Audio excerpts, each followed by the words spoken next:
नमस्कार दोस्तों। भारत की पहली महिला अंतरिक्ष यात्री कल्पना चावला देश ही नहीं बल्कि दुनिया भर की महिलाओं के सामने एक आदर्श है। महज 41 साल की उम्र में अंतरिक्ष यात्री बनकर अंतरिक्ष की ऊंचाइयां नापने वाली कल्पना चावला के नाम कई उपलब्धियां दर्ज है। 1 फरवरी 2003 को अंतरिक्ष से वापस लौटते समय उनका अंतरिक्ष यान लैंडिंग से पहले हादसे का शिकार हो गया था।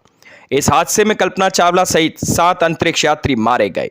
हालांकि इस हादसे के 10 साल बाद मिशन कोलंबिया के प्रोग्राम मैनेजर ने खुलासा किया था कि कोलंबिया स्पेस शटल, जिसमें कल्पना सहित 7 अंतरिक्ष यात्री थे, के उड़ान भरते ही तय हो गया था कि अब यह सुरक्षित जमीन पर नहीं उतरेगा। लेकिन इसके बावजूद उसमें बैठे अंतरिक्ष यात्रियों को इसके बारे में कोई जानकारी नहीं दी गई। उन्होंने ऐसा क्यों किया, इसके बारे में हम विस्तार से आज की इस रिपोर्ट में बताएंगे। जब आप तारों और आकाशगंगा को देखते हैं तो आपको लगता है कि आप केवल किसी विशेष भूमि के टुकड़े से नहीं बल्कि सौर मंडल से हैं। मैं अंतरिक्ष के लिए बनी हूँ, हर पल अंतरिक्ष के लिए बिताया और इसी के लिए मरूंगी। शब्द अंतरिक्ष में जाने वाली भारतीय मूल की महिला कल्पना चावला के हैं। कल्पना चावला का जन्म 17 मार्च 1962 को हरियाणा के करनाल कस्बे में हुआ था। कल्पना के पिता का नाम श्री बनाश्री लाल चावला और माता का नाम संजीवती था। कल्पना चावला अपने 4 भाई बहनों में सबसे छोटी थी। कल्पना चावला के पति का नाम जीन पियर था और वह एक फ्रांसीसी व्यक्ति थे। बचपन से ही था अंतरिक्ष से प्यार। कल्पना के पिता उन्हें डॉक्टर या टीचर बनाना चाहते थे, लेकिन कल्पना को बचपन से ही अंतरिक्ष से प्यार था। उनके परिजनों के अनुसार कल्पना बचपन से ही अंतरिक्ष और खगोलीय परिवर्तन में रुचि लेती थी। वह अक्सर अपने पिता से पूछा करती थी कि अंतरिक्ष यान आकाश में कैसे उड़ते हैं, क्या मैं भी उड़ सकती हूँ क्या। कल्पना चावला ने साल 1976 में हरियाणा के करनाल के टैगोर स्कूल से स्नातक की पढ़ाई की। इसके बाद 1982 में उन्होंने चंडीगढ़ से एरोनॉटिकल इंजीनियरिंग और 1984 में टेक्सास विश्वविद्यालय से एरोस्पेस इंजीनियरिंग में एमए की शिक्षा ली। इसके बाद कल्पना ने 1988 में फ्लोरिडा विश्वविद्यालय से डॉक्टर ऑफ फिलोसॉफी की डिग्री प्राप्त की। इसी साल कल्पना ने नासा के एम्स रिसर्च सेंटर में काम करना शुरू कर दिया था। साल 1994 में कल्पना चावला का चयन बतौर अंतरिक्ष यात्री किया गया था। बतौर अंतरिक्ष यात्री चयन होने के बाद कल्पना चावला ने साल 1995 में जॉनसन स्पेस सेंटर में एक एस्ट्रोनॉट प्रतिभागी के तौर पर एस्ट्रोनॉट के 15वें ग्रुप में ज्वाइन किया। यहाँ 1 साल तक उन्होंने प्रशिक्षण लिया। नवंबर 1996 में कल्पना चावला का चयन अंतरिक्ष उड़ान STS-87 पर मिशन विशेषज्ञ और प्रथम रोबोटिक आर्म ऑपरेटर के रूप में होता है। 19 नवंबर 1997 को कल्पना चावला ने पहली बार STS-87 के जरिए अंतरिक्ष की उड़ान भरी। इस उड़ान का उद्देश्य यह पता करना था कि अंतरिक्ष में वजन रहित वातावरण में कैसे विभिन्न भौतिक गतिविधियां होती है। सूर्य के बाहरी वायुमंडलीय ऑब्जर्वेशन का कार्य भी इसमें शामिल था। 5 दिसंबर 1997 को STS-87 वापस धरती पर लौटकर आ जाता है। अपनी पहली अंतरिक्ष उड़ान के दौरान कल्पना चावला ने 360 घंटे अंतरिक्ष में बिताए थे। इस दौरान उन्होंने पृथ्वी की 252 परिक्रमाएं भी की। 41 साल की उम्र में कल्पना चावला ने दूसरी और आखिरी बार अंतरिक्ष की उड़ान भरी। 16 जनवरी 2003 को STS-107 ने अंतरिक्ष के लिए उड़ान भरी।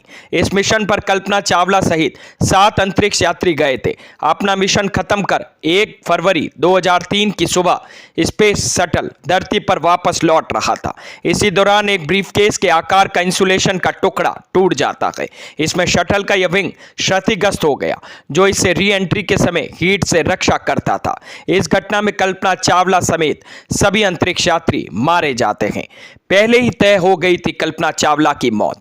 इस हादसे के 10 साल बाद साल 2013 में मिशन कोलंबिया के प्रोग्राम मैनेजर ने यह कहकर सनसनी मचा दी कि कोलंबिया स्पेस शटल के उड़ान भरते नासा को यह पता चल गया था कि अब यह शटल वापस धरती पर सुरक्षित नहीं पहुंच पाएगा और उसमें बैठे सभी 7 अंतरिक्ष यात्री मौत के मुंह में समा जाएंगे। इसके बाद भी नासा ने अंतरिक्ष यात्रियों को इसके बारे में कोई जानकारी नहीं दी। कल्पना चावला सहित 7 अंतरिक्ष यात्री 16 दिनों तक मौत के साए में स्पेस वर्क करते रहे, लेकिन उन्हें इसकी भनक तक नहीं लगी। अब वह कभी धरती पर सुरक्षित नहीं लौट पाएंगे, इसका उनको कोई ख्याल ही नहीं रहा। सभी यात्री अपने मिशन में लगे रहे और पल पल की जानकारी नासा को भेजते रहे। दरअसल नासा ने ऐसा इसलिए किया क्योंकि नासा के वैज्ञानिक यह नहीं चाहते थे कि मिशन पर गए अंतरिक्ष यात्री घुट घुट कर अपनी जिंदगी के आखिरी लम्हों को जिए। वह चाहते थे मौत से पहले तक सभी यात्री मस्त रहें, क्योंकि मौत तो उनकी तय थी। उन्होंने बताया अगर अंतरिक्ष यात्रियों को इस बारे में बता भी दिया जाता तो भी वह कुछ नहीं कर सकते थे। ज़्यादा से ज़्यादा वह ऑक्सीजन रहने तक अंतरिक्ष का चक्कर लगा सकते थे। जैसे ही ऑक्सीजन खत्म होती उनकी मौत हो जाती। कई रिपोर्ट्स में इस बात का जिक्र भी मिलता है कि इस हादसे को होने से बचाया जा सकता था। नासा के कई लोगों ने ऑर्बिट में टूटे विंग की तस्वीरें लेने के लिए जोर दिया था। इतना ही नहीं बल्कि रक्षा विभाग नजदीक से देखने के लिए अपने ऑर्बिटल स्पाई कैमरे का भी उपयोग करने के लिए तैयार था। हालांकि कोलंबिया एक्सीडेंट इन्वेस्टिगेशन बोर्ड और कॉमचेक के अनुसार नासा के अधिकारी इसके लिए राजी नहीं हुए थे। बता दें कॉमचेक किताब स्पेस जर्नलिस्ट माइकल गोबी और विलियम हारवुड ने अपनी 2008 में लिखी थी। कॉल बीच में ही कट गई थी। रिपोर्ट के मुताबिक 1 फरवरी 2003 को सुबह 9 बजे से ठीक पहले मिशन कंट्रोल में असामान्य रीडिंग दिखाई देने लग गई। बाएं विंग पर सेंसर से टेम्परेचर की रीडिंग पता नहीं चल रही थी।